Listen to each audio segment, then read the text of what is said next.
Hello दोस्तों, स्वागत है आपको आपका कॉमिक्स टाइम्स में। और आज हम शुरू कर रहे थे त्रिकाल देव की कॉमिक्स, त्रिकाल देव और विनाशक का दूसरा भाग। चलिए शुरू करते हैं। पहले भाग में हमने यहाँ तक की कहानी कंप्लीट कर चुके हैं। चलिए शुरू करते हैं दूसरा भाग। अब तो तेरा सिर अपने हाथों से कुचल कर ही शांति मिलेगी मुझे। ओह, इस विनाशक को बाहुबल से नहीं मारा जा सकता। अब तो इस पर एक ही तरीका है इसे समाप्त करने का। प्रकट हो अग्निहस्त। आंखों में भय समा गया विनाशक के। ओह, यह क्या बला है! इसकी प्रचंड अग्नि तो मुझे जलाकर भस्म कर देगी। उससे बचने का बस अब एक ही उपाय है, और वो है समुंदर। यहाँ के अथाह जल में यह मेरा कुछ नहीं बिगाड़ पाएगा। वाकई समुद्र में प्रवेश करने में असमर्थ था अग्निहस्त। मुझे क्षमा कर दीजिए स्वामी, पानी में मेरी शक्तियाँ बेकार है। अब क्या होगा त्रिकालदेव? उस दुष्ट को समाप्त करना अति आवश्यक है, वरना वह कभी भी समुद्र से बाहर निकलकर पृथ्वी पर तबाही मचा सकता है। घबराओ नहीं मित्र, त्रिकाल देव विनाशक का पीछा तब तक नहीं छोड़ेगा जब तक कि उसका अंत नहीं कर देता।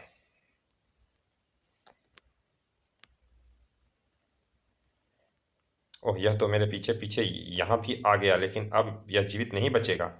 इसकी मौत बनेंगे यह भयानक जलाचर। विचित्र था विनाशक के हाथों से निकली यह किरणों का जाल।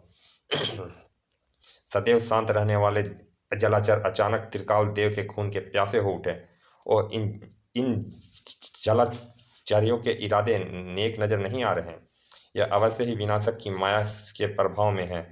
उफ, कैसे मुकाबला करूं इनका? यह तो हजारों की संख्या में है। उधर समुद्र में मची उथल पुथल देख थिम्पू के चेहरे पर चिंता की रेखाएं मंडराने लगी थी। बहुत देर हो गई त्रिकाल देव को समुद्र में गए।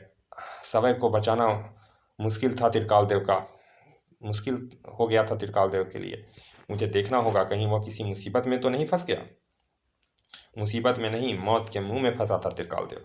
ओह, मुझे तुरंत ही कुछ करना होगा, वरना यह भयानक जीव त्रिकाल देव की जान ले लेंगे। अगले ही पल थिम्पू ने त्रिकाल देव को अपनी गर्दन में जकड़ा और समुद्र से बाहर ले आया। उफ, यह विनाशक तो सचमुच ही विनाशक निकला। पता नहीं अब अपनी अपनी कौन सी विनाश लीला दिखाएगा वो। तभी अचानक एक तीव्र झटके से कांप उठी पृथ्वी। उफ, यह क्या! लगता है बहुत जबरदस्त भूकंप आ रहा है। यह कमाल था विनाशक की विनाशकारी ताकत की, जो समुद्र से निकलकर अंतरिक्ष में पहुंच पहुंच पूरी पृथ्वी को पलट देना चाहता था। जैसे प्रलय आ गई थी धरती पर।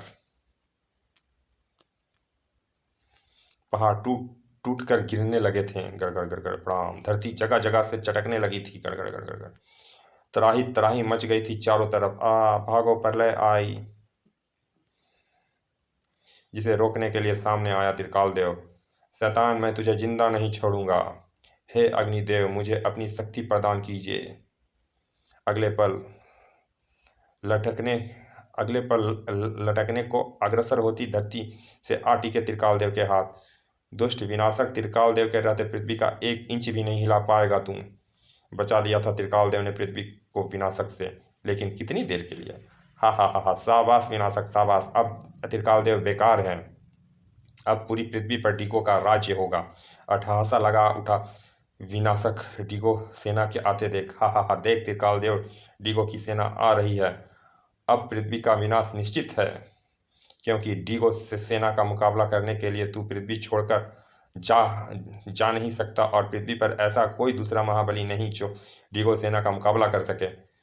मुझे मुझे तो तुम भला भूल ही बैठे दुष्ट विनाशक।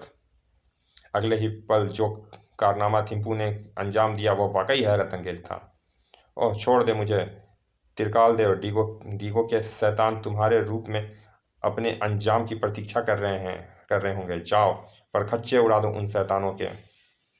लेकिन मित्र, तुम इस शैतान की शक्ति का मुकाबला कैसे कर पाओगे? मेरी चिंता छोड़ो मित्र, जब तक तुम वापस नहीं लौटते मैं इसे हिलने भी नहीं दूंगा। यह मेरा वादा है तुमसे। ठीक है मित्र, मैं जल्दी ही इन दुष्टों का विनाश करके लौटता हूँ। उफ, यह क्या! यह तो इधर ही आ रहा है। तोपे दागो, पर खच्चे उड़ा दो इसके। चिथड़े तो अब तुम्हारे मैं उड़ाऊंगा दुष्टों। मौत बनकर टूटा त्रिकाल देव डीगो सेना पर। त्रिकाल देव, त्रिकुट दे और अग्निहस्त ने मिलकर डीगो सेना पर कहर बरसा दिया। यह तो साक्षात मौत है। हम इसका मुकाबला नहीं कर पाएंगे। ठहर नहीं सके। डीगो सेना त्रिकालदेव के सामने पांव उखड़ गए उनके। भागो भागो! उन्हें भागता देख चीख उठा त्रिकालदेव। दुष्टों, यदि आज पृथ्वी की जिंदगी का प्रश्न ना होता तो दुनिया के आखिरी कोने तक मैं तुम्हारा पीछा नहीं छोड़ता। अगले पल त्रिकालदेव उड़ चला पृथ्वी की ओर। दुष्ट विनाशक, तेरी मौत नजदीक आ रही है अब। साक्षात मौत से जूझ रहा था थिम्पू। ओह, छोड़ दे मुझे, क्यों बेमौत मरना चाहता है? मर जाऊंगा लेकिन अपनी प्यारी पृथ्वी का विनाश नहीं होने दूंगा दुष्ट। ठीक है, तो फिर मरकर ही छोड़ना तू मुझे। पकड़ ढीली पड़ने लगी थिम्पू की पृथ्वी पर से और इसी के साथ चीख उठा थिम्पू। ओनस, मेरे भाई! ओनस के बारे में जानने के लिए पड़े त्रिकालदेव और मुछंदर सिंह। पाताल लोक का राजगद्दी पर बैठा ओनस एकदम चौंक उठा। मुझे तुम्हारी मदद की जरूरत है। ओह, यह तो थिम्पू की आवाज़ है। मुझे तुरंत ही पृथ्वी पर पहुंचना चाहिए। और पृथ्वी के साथ साथ थिम्पू भी खतरे में है। घबराओ नहीं थिम्पू, मैं आ गया हूँ। ओह भैया ओनस! हा हा हा! यह पृथ्वी तुझे और पृथ्वी को बचाएगा। लेकिन शीघ्र ही उसे ओनस की शक्ति का पता चल गया। अब दिखा अपनी शक्ति दुष्ट! उफ, यह तो सचमुच बहुत ही शक्तिशाली है। मुझे अपनी पूरी शक्ति लगानी होगी। अब है बराबरी का मुकाबला। और अपनी समस्त शैतानी शक्तियों को एकत्रित करने लगा विनाशक।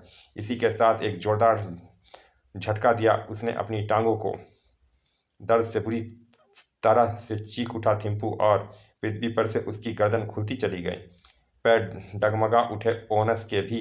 उफ, लगता है मैं अधिक देर तक पृथ्वी को नहीं संभाल पाऊंगा। और इससे पहले कि विनाशक धरती को पलट पाता, प्रकट हो अग्निहस्त। द्रुत गति से विनाशक की तरफ लपका अग्निहस्त। और इससे पहले कि विनाशक अपने बचाव के लिए कुछ कर पाता, राख में बदल चुका था वो। धन्यवाद मित्र, अगर तुम वक्त पर नहीं आते तो पता नहीं क्या अनर्थ हो जाता। लेकिन तुम कब आए मित्र ओनस? मैंने बुलाया था भैया को। और थिम्पू ने सब कुछ कह सुनाया। और अब पृथ्वी की शांति कायम रखने के लिए दुष्ट सुसांडो की मौत अति आवश्यक है।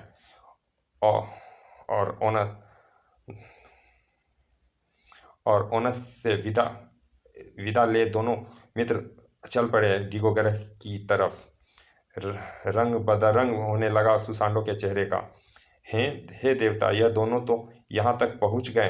अब क्या होगा महामंत्री जी? अब तो बस एक ही तरीका है सम्राट, त्रिकालदेव के पैर पकड़ लो। यह क्या कह रहे हो तुम? इसी में अक्लमंदी है सम्राट। कहते हैं बहादुरों के हृदय बहुत विशाल होते हैं, इसीलिए मुझे पूरा विश्वास है कि त्रिकालदेव हमें माफ कर देगा।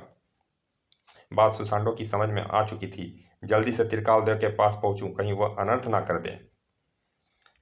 जैसे ही त्रिकालदेव और थिम्पू डीगो की धरती पर पहुंचे, खतरा! त्रिकालदेव दुश्मन हमारी तरफ ही आ रहा है, लेकिन बचकर नहीं जा पाएगा। अगले ही पल दहाड़ उठा त्रिकालदेव। तिरकुटते! नहीं त्रिकालदेव, ऐसा गजब मत करना। पैर में गिर पड़ा सुसांडो त्रिकालदेव के। हमें माफ कर दो त्रिकालदेव। अपनी समस्या हल करने के लिए हमने पृथ्वी पर आक्रमण किया। यह हमारी भूल थी। इसकी सजा हमारी निर्दोष प्रजा को मत दो। और सब कुछ बताता चला गया सुसांडो। उठिए सम्राट, मुझे खुशी है कि आपको अपनी भूल का एहसास हो गया। अपना घर बसाने के लिए किसी दूसरे का घर उजाड़ना समस्या का हल नहीं है महाराज सुसांडो। अपनी प्रजा के लिए कोई ऐसा ग्रह तलाश करो जहां बसने के लिए तुम्हें निर्दोषों का खून से होली ना खेलना पड़े। इसमें देर बेशक लग सकती है, लेकिन तुम्हारा काम जरूर बन जाएगा। मेरा मित्र ठीक कह रहा है। ठीक है, हम आज ही किसी निर्जन ग्रह की तलाश में जुट जाते हैं और फिर अपनी विशाल हृदय का परिचय दे दोनों मित्र पृथ्वी की तरफ वापस लौट पड़े। समाप्त। चलिए दोस्तों, ये कॉमिक्स यहाँ समाप्त होती है। मिलते हैं फिर ऐसे किसी अच्छे से कॉमिक्स के अच्छे से भाग में। और अभी तक आपने हमारे चैनल को सब्सक्राइब नहीं किया दोस्तों, तो प्लीज़ सब्सक्राइब कर दें, ताकि हम आपके लिए ऐसी ही अच्छी अच्छी कॉमिक्स अपलोड करते रहें। चलिए मिलते हैं फिर ऐसे किसी अच्छे से कॉमिक्स के अच्छे से भाग में। तब तक के लिए धन्यवाद पिता।